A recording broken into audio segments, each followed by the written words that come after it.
அனைவருக்கும் வணக்கம். இந்த ஆட்டி படத்தினுடைய ப்ரெஷோ உண்மையாலுமே இந்த படத்தை நான் நம்பிக்கை இல்லாம தான் வந்தேன். ஆனால் இயக்குனர் மேதகு சல்லியர்கள் படத்தினுடைய இயக்குனர் இந்த படத்தை இயக்கியிருக்காருன்னும் போது இதுல ஏதோ ஒண்ணு இருக்கு அப்படின்னு தோணுது. ஆனா இந்த ஆட்டி இன்னொரைக்கும் எனக்கு ஆட்டின்றத ஒரு தயாரிப்பாளர் தான் சொல்லணும். அப்ப நான் என்ன நினைச்சேன்னா, சரி நட்புக்காக வந்திருக்கோம், இந்த படத்தை பார்த்து நல்லா இருக்குன்னு சொல்லிட்டு போவோம் அப்படின்றதுதான் என்னுடைய எண்ணமாக இருந்தது. இந்த படத்தை ஆரம்பிச்சு 10வது நிமிஷத்துல இந்த படம் ஒரு புதிய உலகத்தில் இருக்கு அப்படின்றத நான் புரிஞ்சுக்கிட்டேன். நான் எவ்வளோ ஒரு சாதாரணமாக நினச்சிட்டு வந்துட்டேன் இந்த படத்தை அப்படின்னு நினச்சி நான் உண்மையாலுமே மனதால் தோல்வி அடைங்க. பிரமாதமான ஒரு படங்க ஆட்டி. இதை தயாரித்த இசைக்கியை நம்ம ரொம்ப பாராட்டணும். உண்மையாலுமே நான் படம் முடிஞ்ச உடனே நிறைய பேர் கைத்தட்டினீங்க, ரொம்ப நன்றி. இந்த படத்தை நீங்கள் ஒரு புதிய உலகத்தை பார்க்குற மாதிரி நீங்கள் பார்க்கலாம். ரொம்ப எக்ஸ்ட்ரானரியாக இருந்தது. ஆர்ட் டிபார்ட்மெண்ட் ஒர்க்கு, பர்ஃபார்மன்ஸு, அடுத்து கேமரா ரொம்ப சிம்பிளி பெஸ்ட். அதாவது நான் பாலமகேந்திரா சார் படம் பார்க்குற மாதிரி இருந்தது என்னுடைய இந்த கேமரா. அடுத்து இசை அருமையாக, நிறைய சத்தங்கள் இல்லாமல் சில இசைக்கருவிகளை வைத்துக்கொண்டு ரொம்ப பிரமாதமாக பண்ணியிருக்காரு. தயாரிப்பாளராக இந்த படத்தை இப்படி ஒரு கதையை தேர்ந்தெடுக்கிறது எனக்கு ரொம்ப மகிழ்ச்சியாக இருந்தது. ஏன்னா அது என்ன மராட்டிய மன்னர்கள் அவங்க, அது சென்சாருக்காக சில வேற மன்னர் மாதிரி பேரை மாற்றிருக்காங்க. அடுத்தது இதில் ஒரு பெரிய வரலாற்று கதை இருக்கு, சிறு தெய்வங்களை பற்றி இருக்கு. அடுத்தது இந்த படம் ஒரு த்ரில்லர் மாதிரி இருக்கு, ஆனால் அருமையான எடிட்டிங். இதை ஒரு அழகான ஒரு நாவலை ஒரு படம் பண்ண மாதிரி இருந்தது. அடுத்தது ஒவ்வொரு இடமா ஓப்பன் பண்ணுறாங்க, திரும்பி அதே ஷாட்டை போட்டு ஓப்பன் பண்ணுறாங்க. எடிட்டிங் பிரமாதமாக இருந்தது இந்த படத்தில். ரொம்ப இந்த படத்தை நான் ரசித்தேன். அடுத்தது ஒரு கிளாசிக்காக இருந்தது இந்த படம். அடுத்து நீங்கள் நிறைய ஃபெஸ்டிவலுக்கு அனுப்புங்க இந்த படத்தை. ரொம்ப ஃபெஸ்டிவல் போனால் ரொம்ப முக்கியமான படமானு தோணுச்சு எனக்கு. இந்த மலையாளத்தில் பரதன் படம்லாம் பார்ப்போம், டைரக்டர் பரதன் படம், அந்த மாதிரி ரொம்ப கிளாரிட்டியாக இருக்குதுங்க இந்த படம். எனக்கு ரொம்ப பிடிச்சிருக்கு. மீண்டும் சொல்கிறேன், இந்த படத்தை நீங்கள் நம்பி போய் பார்க்கலாம். ஒரு அழகான த்ரில்லரு, குடும்பத்தோடு பார்க்கலாம். ஒரு புதிய உலகத்தை நீங்கள் பார்த்துட்டு வெளில வரலாம். இந்த படத்தை பணிபுரிஞ்ச அத்தனை டெக்னீஷியன்ஸ், நடிகர்கள், இதுக்கு ஒத்துழைப்பு இருந்த அத்தனை பேருக்கும் என்னுடைய வாழ்த்துக்களும் வணக்கமும். இயக்குனர் எங்கே வர்றாரு, எப்போ இருக்காரு, எங்கே இருக்காரு அவர், ஏன்னா எல்லாம் அவரை எதிர்பார்த்துக்கிட்டு இருக்காங்க. இட்டுக்கு என்னுடைய அன்பான வாழ்த்துக்கள். 3 படமே நல்ல படம் பண்ணியிருக்காரு. மேதகு, சல்லியர்கள், ஆட்டி ரொம்ப அருமையான டைரக்டரு, கிளாரிட்டியாக பண்ணியிருக்காரு. வாழ்த்துக்கள் வாழ்த்துக்கள் வாழ்த்துக்கள் படக்குழுவிற்கு. அப்புறம் எங்க சுரேஷ்லாம் எங்க? அப்போ அதை அடுத்து நொறுப்பாப்பல தம்பி அண்ணன் சுகான், நம்ம சில வார்த்தைகள். ஒரு தயாரிப்பாளராக சகோதரர் இசக்கி கார்வண்ணன் இதுவரை ஒரு 6-7 படம் தயாரிச்சிருக்காரு. இந்த திரைப்படத்துல ரொம்ப ஆச்சரியம் என்னன்னா, இந்த 2000 பேசலாமா?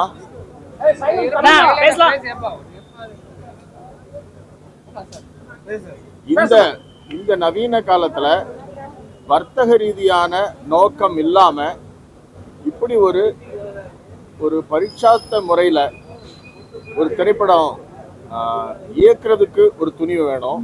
அதுக்காக தம்பி தா கிட்டுவுக்கு எங்களுடைய பாராட்டுக்கள்.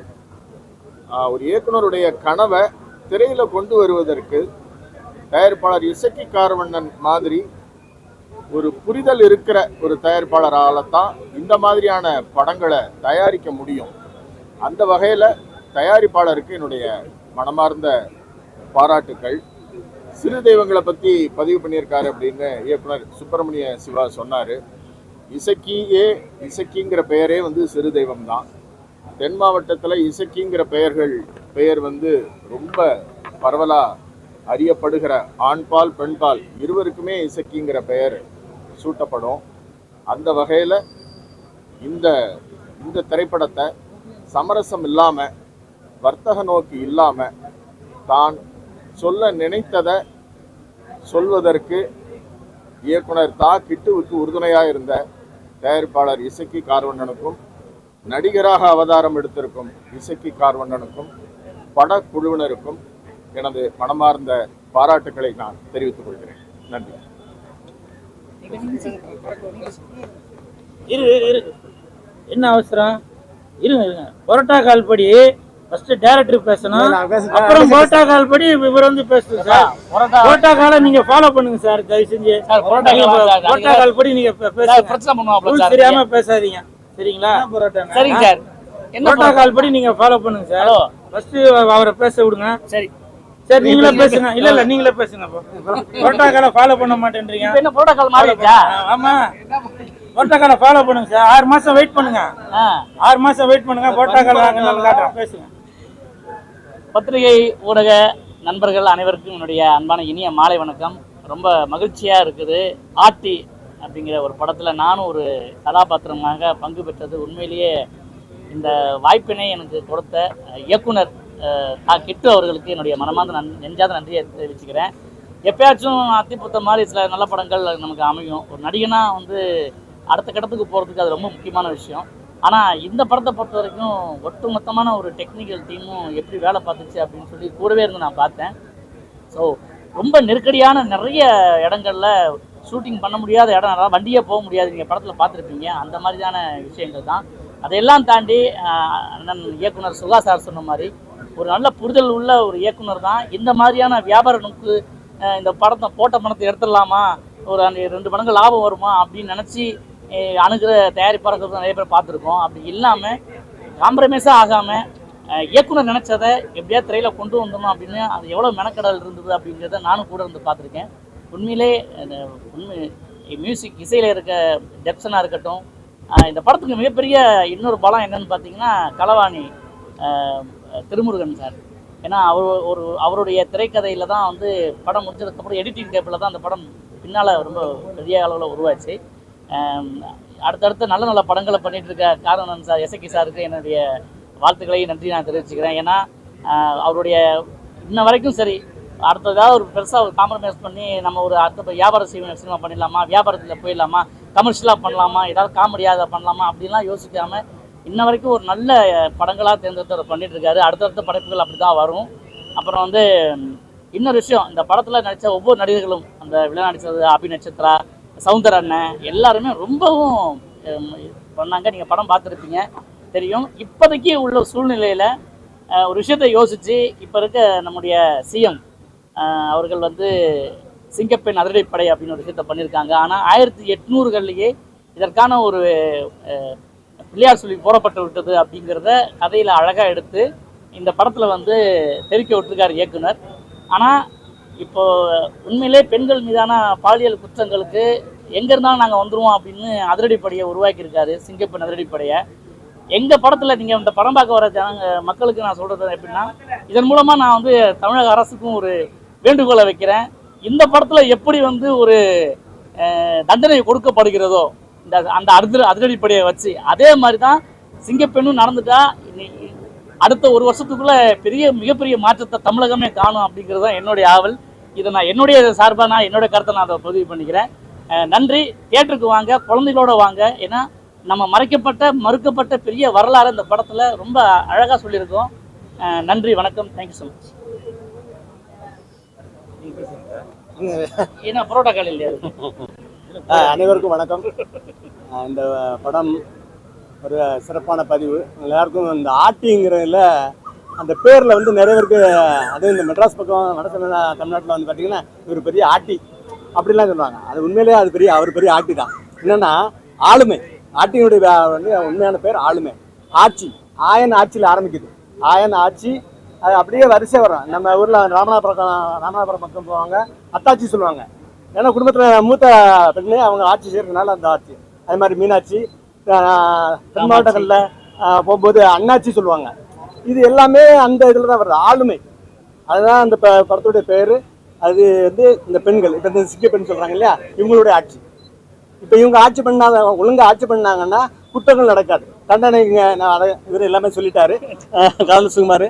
அந்த பெண்களுக்காக, பெண்கள் ஆட்சிக்காக இந்த படத்தை நாங்கள் சமர்ப்பிக்கிறோம். அனைவரும் இந்த படத்தை பார்த்து மக்களிடம் கொண்டு சென்று இது பேசப்பட வேண்டும். அதற்கு முன்னாக பத்திரிகையாளர்கள் இது பேச வேண்டும் என்று நாங்கள் கேட்டுக்கொள்கிறோம். உங்களுக்கு ரொம்ப நன்றி. என்ன கடைசியாக அதே மாதிரி தான் இந்த படத்தில் நடிச்சிருந்தேன். அவரை பார்த்துருப்பீங்க, படம் ஃபுல்லாக நடிச்சிருந்தேன். அந்த இளைஞன் எங்கள் கூட இல்லை. அந்த ஒரு வருத்தம் இருக்கிறது. அவருடைய ஆசை ஒரு பெரிய நடிகர் ஆகணும். அந்த ஒரே படத்தில் அது அவருடைய ஆசை நிறைவேற்றணும். அதுக்கு பத்திரிகையாளர்களை அதை கொண்டு போய் சேர்க்கணும் என்று கேட்டுக்கொள்கிறேன். நன்றி, வணக்கம். இயக்குனர் வரலையாண்ணா? இயக்குனர் வெளியே போயிருக்கேன். பேசுறீங்களா?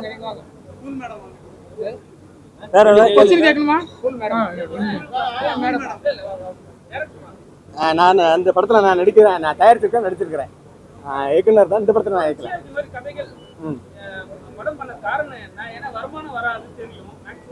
ஆமாம் ஆமாம் ஆமாம். இது ஒரு கிறுக்கு தான், அதுக்கும் ஒரு கிறுக்கு தான் எனக்கு. ஏன்னா தொடர்ச்சியாக ஒரு படம் ரெண்டு படத்தில் பகுதி படத்துல இருந்து பார்த்துருப்பீங்க. எல்லாமே தொடர்ச்சியாக ஏதாவது சொல்லிக்கிட்டே இருக்கணும் அப்படின்னு தான் தோணு தவிர அந்த கமர்ஷியலாக நம்ம வாழ்க்கையில் பண்ண காதல், நம்ம பண்ண சேட்டைகளை நம்ம கதையாக சொல்லலை.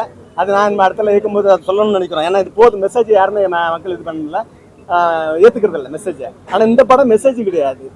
இது ஒரு கமர்ஷியல். அதாவது இந்த சொல்கிறாங்கல்ல, இந்த சிறுதெய்வங்கள்லாம் யாருன்னு பார்த்தீங்கன்னா அவர் பாதிக்கப்பட்டு இந்த மாதிரி வில்லத்தனமாக இருப்பாங்க இல்லையா. இந்த மாதிரி இப்போ இந்த சிங்கப்படம் அமைச்சிருக்க ஒருத்தர் தப்பு செஞ்சா அவனை கொல்றது, அவனை அடிக்கிறது, தண்டனை கொடுக்கறது, அதுதான் இப்போ நீங்கள் சொல்கிறீங்களா கமர்ஷியலுங்கிறது. அது என்னது? துப்பாக்கி எடுத்து சொல்றது ஆக்ஷன் தான். அந்த ஆக்ஷன் தான் இந்த படம். அதனால இது வந்து கமர்ஷியல் படம் தான் இந்த படம்.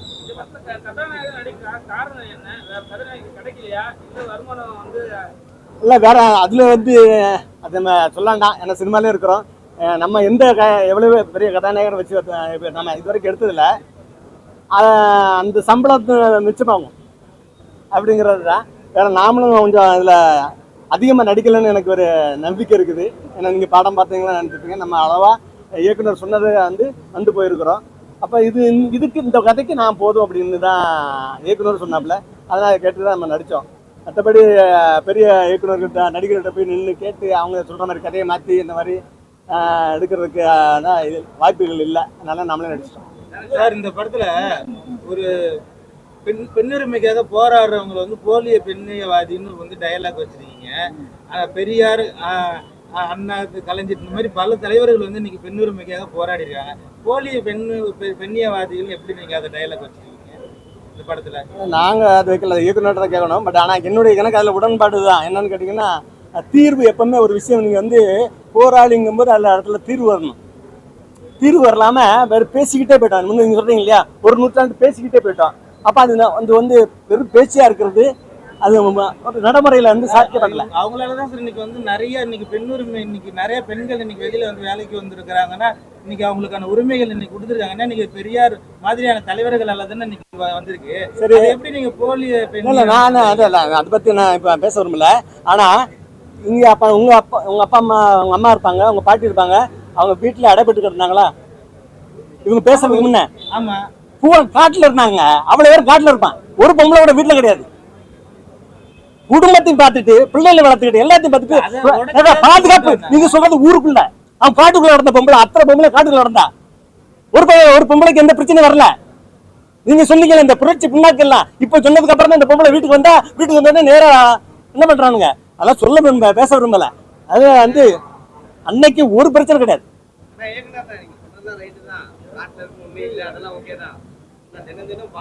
நடக்குது, தடுக்க முடியலன்னு சொல்லி புதுசா வந்திருக்க ஆட்சியில புதிய முதல்வர் ஒரு அதிரடி படைன்னு ஒரு ஓபன் பண்ணிருக்காரு, சிங்கப்பெண்ணுன்னு. அதை இந்த படத்துக்கு காமிச்சிருந்தா கூட சந்தோஷம் தான். அதை கொச்சைப்படுத்துற மாதிரி கூப்பிட்டு ஒரு 4 பேரை கூப்பிட்டு வந்திருக்கீங்களே, இது எப்படி?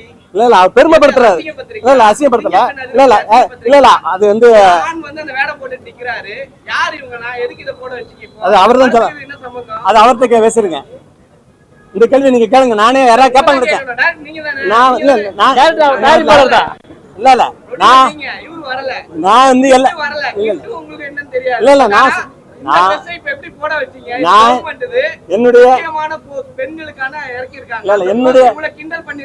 என்னுடைய உதவி நேரத்துல நான் சொல்லியிருக்கேன். அது அவர் பதில் சொல்லுவாரு. இல்ல நான் அவர் கூப்பிடல. இல்ல நான் நாங்க எந்த பெண்ணுமே அது அவரு சொல்லுவார் பதில். வேற சொல்லுங்க. இல்ல பதில் சொல்லுங்க. பாலா சந்தோஷமா? ஏன்னா நமக்கு அவ்வளோ அறிவு இல்லை, அவர் சொல்லணும். ஆட்டி அந்த படத்தோட ப்ரெஸ் ஷோக்கு தான் வந்திருக்கோம். சிங்க பெண்கள்லாம் பக்கத்தில் நில்லுங்கம்மா.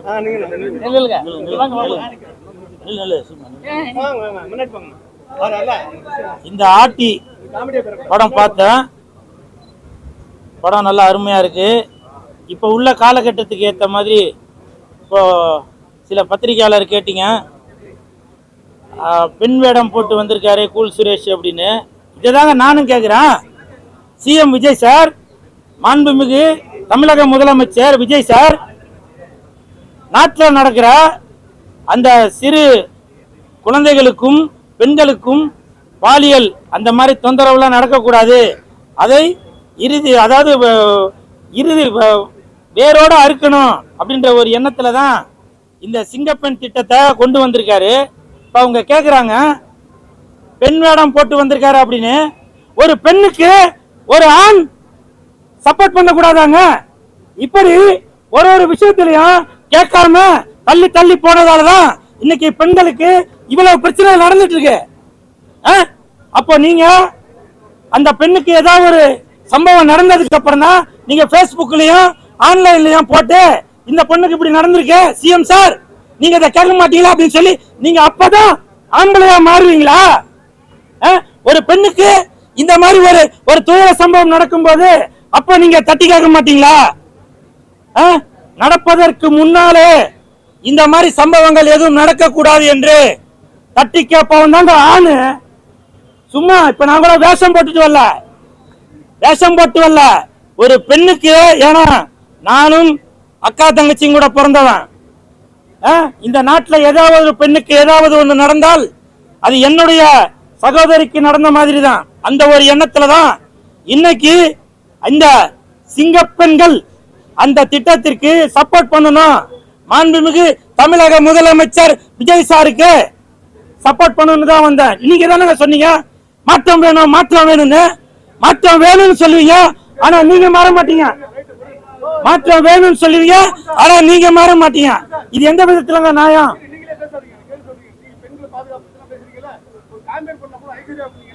சார் இததான் சார் நான் இப்ப இல்ல இந்த சார் இந்த கருத்து இல்ல சார், இந்த கருத்து ரொம்ப நாளாவே இருக்கு. இப்ப சொல்றேன் சார். அன்னைக்கு சார் சொல்ற கேளுங்க சார். சார் கேள்வி கேட்டீங்க, நான் பதில் சொல்லுங்க சார். இல்ல சார் நீங்க கேள்வி கேட்டீங்க, நான் பதில் சொல்றேன் சார். அன்னைக்கு நான் மாலை போட்டது ஏதாவது ஒரு தவறான ஒரு விதத்திலையா? எல்லாருக்கும் மாலை போட்டாங்க, அந்த சகோதரிக்கு அந்த தங்கச்சிக்கு மாலை போடலையே அப்படின்னு சொல்லி போட்டதுதான். அந்த பொண்ணு வேற ஏதோ ஒரு இதுல அது ரியாக்ட் பண்ணிருச்சு, எல்லாமே மாறி போச்சு. இவ்வளவு சொல்றீங்களா? நான் பல உண்மைகள் சொல்லுவாங்க. அன்னைக்கு அந்த படத்தோட தயாரிப்பாளர் மன்சூர் அலிகான் என்கிட்ட என்னென்ன பேசியிருப்பாரு உங்களுக்கு தெரியுமா? தெரியாது. அன்னைக்கு அந்த படத்தோட பப்ளிசிட்டியை கூல் சுரேஷ் தேவைப்பட்டான். எவ்வளவு பேர் எனக்கு எதிர்ப்பு தெரிவிச்சாங்க.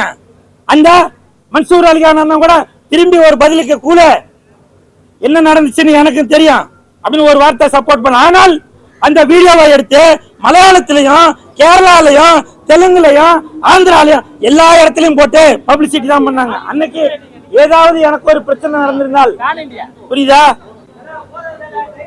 புரியுதா? அதனால இருங்க சார், நம்ம வந்திருக்கிறது படத்துக்கு சார். வேற ஏதோ கேள்வி கேட்டு தயவு செஞ்சு. ஏன்னா இன்னைக்கு லட்சக்கணக்கில் பணத்தை போட்டு கோடிக்கணக்கில் பணத்தை போட்டு இசக்கி கார்வண்ணன் அவர்கள் இந்த படத்தை தயாரிச்சிருக்காரு. இந்த படத்துல நல்ல ஒரு கருத்தை சொல்லணும் அப்படின்ற ஒரு எண்ணத்துல தான் இந்த படத்தை தயாரிச்சிருக்காரு இசக்கி கார்வண்ணன் அவர்கள். நீங்க கேட்டீங்க எதற்காக சிங்க பெண்கள் கூட பெண் வேஷம் போட்டு வந்திருக்கீங்க. இந்த படம் பாத்தீங்கன்னா உங்களுக்கு தெரியும், 1870 நடந்த ஒரு உண்மை சம்பவத்தை 5 பெண்கள் தங்களுக்கு நடக்கும். சரிங்க சார், 10 வருஷம் நான் லேட்டா பிறந்துட்டேன்னு வச்சுங்க, புரியுதுங்களா? இந்த படத்துல அந்த 5 பெண்களும் சேர்ந்து அந்த பாலியல் வன்கொடுமை எதுவும் நடந்தால் எப்படி தற்காத்து கொள்ளணும் அப்படின்ற ஒரு விஷயத்த அப்பவே இப்ப மாண்புமிகு தமிழக முதலமைச்சர் திரு விஜய் சார் அவர்கள் இப்ப கொண்டு வந்த அந்த திட்டத்தை அப்பவே ஒரு உண்மை சம்பவமாக நடந்திருக்கு. அந்த விஷயத்த இன்னைக்கு இசக்கி கார்வண்ணன் அவர்கள் திரைப்படமாக வெளியில கொண்டு வந்திருக்காரு. நீங்க கூட கேட்டீங்க, நீங்க இந்த மாதிரி படமே எடுத்துட்டு இருக்கீங்க, கமர்ஷியலா ஒரு படம் எடுக்க மாட்டேன். இதுதான் அவர் வந்து நாட்டு மக்கள் மீது வைத்திருக்கிற ஒரு அன்பு, ஒரு பாசம். நம்ம தான் மாற்றம் வேணும் சொல்லிட்டு இருக்கிறோம். இந்த மாதிரி ஒரு விஷயங்கள் வரும்போது இந்த மாதிரி ஆட்டின்ற படத்தை நீங்க வெளியில கொண்டு வருவீங்களா? அதை செய்ய மாட்டீங்க. ஊ சொல்றியா மாமா, ஊ சொல்றியா அப்படின்னாக்கா அதுக்கு அடிப்பான், கிளாப்ஸ், பட்டாசு வெடிப்பான், மோளம் அடிப்பான். ஆனால் இந்த மாதிரி ஒரு கருத்துள்ள படத்தை கொடுத்தாக்கா அதுக்கு சப்போர்ட் பண்ணுவீங்களா? பொதுமக்களே பண்ண மாட்டீங்க. இப்ப நான் சொல்றேன் சார், மாண்புமிகு தமிழக முதலமைச்சர் விஜய் சார், நீங்க தமிழக அரசுக்கு பரிந்துரை செய்து விருது நீங்க தரணும் சார். ஏன்னா இது வந்து சம்பாதிக்கணும் அப்படின்ற நோக்கத்துல இந்த ஆர்டி படம் எடுக்கல. முதல்ல ஆர்டி அப்படின்னா என்ன அர்த்தம் சொல்றேன்னு கேளுங்க. விஜய் சார் ஜெயிச்சப்போ கூட நிறைய பேர் கமெண்ட்ல எல்லாம் சொல்லியிருந்தீங்க, வந்துட்டாரு ஆட்டிக்கிட்டு அப்படின்னு. நான் இப்ப சொல்றேங்க, ஆட்டிக்கிட்டு தாங்க வந்தாரு. ஆட்டினா அது ஒரு தவறான வார்த்தை இல்ல, இலக்கணத்துல எடுத்து பாருங்க. ஆட்டி என்றால் ஆட்சி செய்வதற்கான அர்த்தம். அது புரியுதா? ஒரு ஆளுமை, அது ஆளுமையோட தான் விஜய் சார் வந்திருக்காரு. அதனால நீங்க ஆட்டின்னு சொன்னாங்க அது கொச்சப்படுத்த வேண்டிய வார்த்தையே இல்ல. நீங்க இந்த படம் பாத்தீங்கன்னாக்கா தெரியும். அதே மாதிரி இந்த படத்துல காதல் சுகுமார் அவர்கள் நடிச்சிருக்காரு. அவரோட வசனங்கள் ஒரு இடத்துலயும் நல்ல கிளாப்ஸ் வருது. ஒரு இடத்துல கொஞ்சம் விட்டுருந்தா வாயில துப்பாக்கியில சுட்டுருப்பான் அப்படின்னு சொல்ற இடத்துல தேட்டரே நல்லா கிளாப்ஸ் பண்ணிச்சு. அது மட்டும் இல்ல, 2 சின்ன குழந்தைகள் அவங்க கூட நடிப்பு அப்படின்ற ஒரு மாதிரி இல்லாம ரொம்ப யதார்த்தமாக அந்த 2 சின்ன பசங்கள் நடிச்சிருந்தாங்க. இப்படி அனைவருமே இந்த படத்துல அடுத்த படம் போட்டாங்க போல. ஓகே, வந்தெல்லாம் பேசியாச்சு.